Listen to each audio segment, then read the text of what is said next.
Hello everyone, welcome to my channel. ഇപ്പോൾ ഒരു പുതിയ വീഡിയോ ചെയ്യാണ് കേട്ടോ. അങ്ങനെ ഞങ്ങൾ ദുബായിൽ എത്തിയിട്ടുള്ള ഫസ്റ്റ് ദിവസമാണ്. രാവിലെ എഴുന്നേറ്റു, ചായക്കുള്ള വെള്ളം വെച്ചിട്ടോ. ചായ അല്ല, കോഫിയാണ് ഉണ്ടാക്കുന്നത്.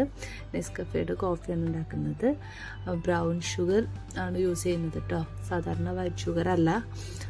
പക്ഷേ നമ്മുടെ വൈറ്റ് ഷുഗറിനേക്കാളും കുറച്ച് മധുരം കുറവായിരിക്കും, എന്നാലും ഇത് അടിപൊളിയാണ്. ഞാനിവിടെ വന്നതിന് ശേഷമാണ് ഇത് ഉപയോഗിക്കുന്നത്. അപ്പോൾ ബ്രേക്ക്ഫാസ്റ്റിന് വേണ്ടിയിട്ട് ഞാൻ റവ ഉപ്പുമാവ് ഉണ്ടാക്കാമെന്നാണ് വിചാരിച്ചിട്ടുണ്ടായിരുന്നത്. കുറച്ച് റവ എടുത്ത് നന്നായിട്ട് വറുക്കുക. ഉപ്പുമാവ് ഉണ്ടാക്കുന്നതൊക്കെ ഇപ്പോൾ എല്ലാവർക്കും അറിയാമല്ലോ എങ്ങനെയാണെന്നുള്ളത്. ഞാൻ വിശദീകരിക്കേണ്ട കാര്യമില്ല. നന്നായിട്ടൊന്ന് മൂത്ത് വന്നതിന് ശേഷം നമ്മുടെ ബാക്കി ഇൻഗ്രീഡിയൻസൊക്കെ ചേർക്കുക എന്നുള്ളതാണ്. അപ്പോൾ ഞാനത് വറുത്ത് മാറ്റിയിട്ടുണ്ട് കേട്ടോ. മറ്റേതും കാണിച്ചു തരാം. അതിനകത്തിട്ട് കുറച്ച് വെളിച്ചെണ്ണ ഒഴിച്ചു കൊടുത്തു. പിന്നെ അരിഞ്ഞു വെച്ചിട്ടുള്ള സവാള, ക്യാരറ്റ് അതൊക്കെ എടുത്തിട്ട് ഇതിനകത്തോട്ടേക്ക് ഇടണം കേട്ടോ. എന്നിട്ട് നന്നായിട്ട് അത് മൂപ്പിക്കണം. അത് ഇടുവാണേ. ഒരു കാര്യം പറയാൻ വിട്ടുപോയി, കടുക് പൊട്ടിക്കണമായിരുന്നു. പക്ഷെ ഞാനത് മറന്നുപോയി. ഇനിയിപ്പോൾ കടുകില്ലാണ്ട് ഉണ്ടാക്കാം. എൻ്റെ മക്കളും മാത്രമാണുള്ളത് ഇവിടെ. അപ്പോൾ അതുകൊണ്ട് തൽക്കാലം ഇന്നിപ്പോൾ ഇങ്ങനെ പോട്ടെ. ഒരു ഐഡിയ ഇല്ല എവിടെയൊക്കെ എന്തൊക്കെയാണ് ഇരിക്കണേന്നൊന്നും. വന്ന് എടുത്ത് യൂസ് ചെയ്തുകൊണ്ടിരിക്കുകയാണ്, അത്രയേ ഉള്ളൂ. അപ്പോൾ ഇതിലേക്ക് ഞാൻ പിങ്ക് സോൾട്ടാണ് ഇട്ട് കൊടുക്കുന്നത് കേട്ടോ. പിങ്ക് സോൾട്ട് കുറച്ച് നല്ലതാണെന്ന് കേട്ടു. ഈ പറഞ്ഞതുപോലെ തന്നെ കുറച്ചധികം നമുക്ക് ഉപ്പ് ഫീൽ ചെയ്യണം എന്നുണ്ടെങ്കിൽ കുറച്ചധികം ഇട്ട് കൊടുക്കണം. പക്ഷേ സംഭവം അടിപൊളിയാണ്. വലിയ കംപ്ലൈൻ്റ് ഒന്നും ഹെൽത്തിന് ഉണ്ടാവില്ല എന്നുള്ളതാണ് ഞാൻ അറിഞ്ഞത്. അതുകൊണ്ടാണ് പിങ്ക് സോൾട്ട് യൂസ് ചെയ്യുന്നത്. അതുപോലെ തന്നെ ഇവിടെ പച്ചമുളക് ഇരിപ്പുണ്ടായിരുന്നില്ല. അപ്പോൾ അതുകൊണ്ട് തന്നെ കുറച്ച് മുളക് പൊടി ഇട്ട് കൊടുക്കുകയാണ് എരിവിന്. പിന്നെ കുറച്ച് മഞ്ഞൾപ്പൊടി ഇട്ട് കൊടുക്കുകയാണ്. നന്നായിട്ട് അതൊന്ന് മൂപ്പിച്ച് കൊടുക്കുക. സാധാരണ ഉപ്പുമാവ് ഉണ്ടാക്കുമ്പോൾ നമ്മൾ ഇഞ്ചിയൊക്കെ അരിഞ്ഞിടും കേട്ടോ. അവിടെ ഇഞ്ചിയൊന്നും ഇരിപ്പില്ല. അപ്പോൾ ഉള്ള സാധനങ്ങൾ വെച്ചിട്ടുള്ള ഒരു തട്ടിക്കൂട്ട് ഉപ്പുമാവാണ് ഞാൻ ഉദ്ദേശിക്കുന്നത്.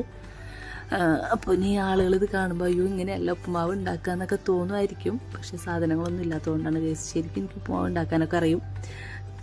നമ്മുടെ നാട്ടിൽ നല്ല അടിപൊളിയായിട്ടൊക്കെ ഉണ്ടാക്കും. നമ്മൾ പറമ്പിൽ നിന്ന് പൊട്ടിക്കുന്ന പച്ചമുളകും പറമ്പിൽ നിന്ന് കുഴിച്ചെടുക്കുന്ന ഇഞ്ചിയൊക്കെ വെച്ചിട്ട് നമ്മൾ ഉണ്ടാക്കും. പക്ഷേ ഇവിടെ അതൊന്നും കിട്ടാൻ ഇപ്പം വകുപ്പില്ല. കാരണം നമ്മൾ പുറത്തോട്ടൊന്നും ഇറങ്ങിയിട്ടില്ല സാധനങ്ങളൊന്നും വാങ്ങാനായിട്ട്. വന്നപ്പം ഇവിടെ ഉണ്ടായിരുന്ന കുറച്ച് സാധനങ്ങൾ വെച്ചിട്ടാണ് ഇപ്പോൾ ഉണ്ടാക്കിക്കൊണ്ടിരിക്കുന്നത് കേട്ടോ. അപ്പോൾ എല്ലാവരും എന്നോട് ക്ഷമിക്കുക.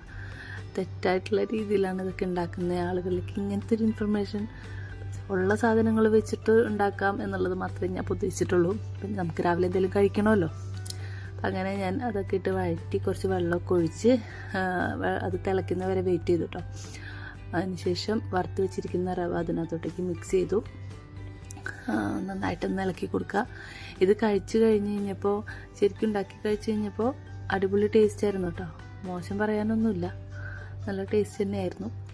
ശരിക്കും നമ്മൾ ഈ റവ ഇട്ട് കൊടുക്കുന്നതോടൊപ്പം തന്നെ നന്നായിട്ട് ഇളക്കി കൊടുക്കണം കേട്ടോ. ഒപ്പം തന്നെ ഇളക്കി കൊടുക്കണമായിരുന്നു. ഞാനത് ഇട്ട് കഴിഞ്ഞിട്ടാണ് ഇളക്കിയത്. കാരണം എനിക്ക് ബാലൻസ് ചെയ്യാൻ പറ്റുന്നുണ്ടായിരുന്നില്ല. ഒരു കയ്യിലെ പാത്രവും പിന്നെ ചെറിയ തവിയാണ്.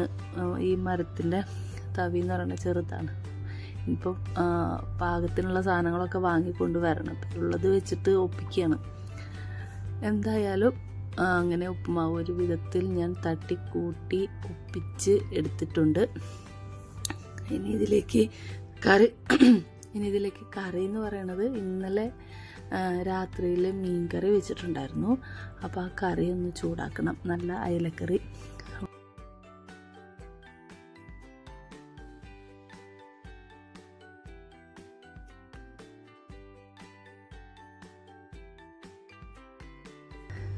ബ്രേക്ക്ഫാസ്റ്റിന് ഉപ്പുമാവും അയലക്കറിയുമാണ്. നന്നായിട്ടൊന്ന് മിക്സ് ചെയ്ത് കൊടുക്കണം കേട്ടോ. ഞാൻ അതിൻ്റെ ഇടയിൽ വേവാതെ കിടക്കുന്ന വല്ലതും ഉണ്ടെങ്കിൽ വെന്തോട്ടെന്ന് കരുതിയിട്ടാണ് നന്നായിട്ട് തന്നെ മിക്സ് ചെയ്ത് കൊടുക്കുന്നുണ്ട്. പിന്നെ ചെറിയ പാത്രവും ചെറിയ കയ്യിലൊക്കെ ആയതുകൊണ്ട് അതിൻ്റേതായിട്ടുള്ളൊരു ബുദ്ധിമുട്ടുണ്ട്. പിന്നെ ദുബായിലേക്ക് ഇപ്പോൾ വന്നിട്ടല്ലേ ഉള്ളൂ. അപ്പോൾ ഇനി ഇവിടുത്തെ കാര്യങ്ങളൊക്കെ ഒന്ന് സെറ്റാക്കാനുണ്ട്. അപ്പുറത്തെ റൂമിലാണെങ്കിൽ തുണികളൊക്കെ വലിച്ചു വരിട്ടിരിക്കുന്നത്, അതൊക്കെ സെപ്പറേറ്റ് ആക്കണം. ഇത് കിച്ചണിൽ നിന്ന് കാണുന്നൊരു വ്യൂ ആണ് കേട്ടോ. കിച്ചണിൽ നിന്ന് നോക്കിക്കഴിഞ്ഞ് കഴിഞ്ഞാൽ അത് ഇങ്ങനെ കുറച്ച് ബിൽഡിങ്സ് ആണ് കാണുന്നത് ഗൈസ്.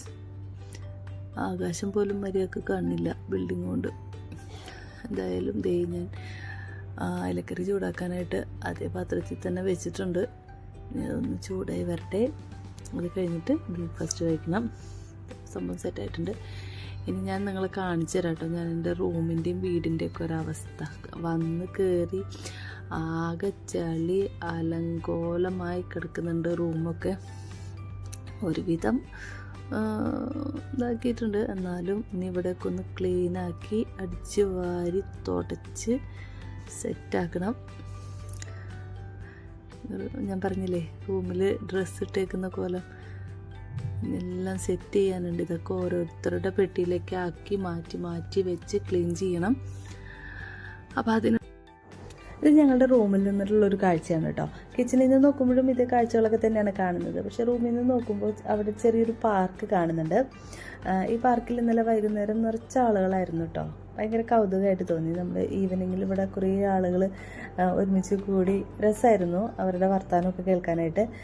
പിന്നെ ആദ്യമായിട്ട് ദുബായിൽ വന്നതിൻ്റെ ഒരു എക്സൈറ്റ്മെൻറ്റും ഒക്കെ ഉണ്ട് എനിക്ക്. നോക്കാം എങ്ങനെ വരും എന്നുള്ളത്. അപ്പോൾ ദുബായിൽ വന്നിട്ടുള്ള ആദ്യത്തെ ഒരു മോർണിംഗ് ആണ് ഇപ്പോൾ കാണിച്ചിട്ടുള്ളത്. എല്ലാവർക്കും വീഡിയോ ഇഷ്ടപ്പെട്ട് കഴിഞ്ഞ് കഴിഞ്ഞാൽ ലൈക്ക് ചെയ്യുക, ഷെയർ ചെയ്യുക, സബ്സ്ക്രൈബ് ചെയ്യാനും മറക്കണ്ട കേട്ടോ.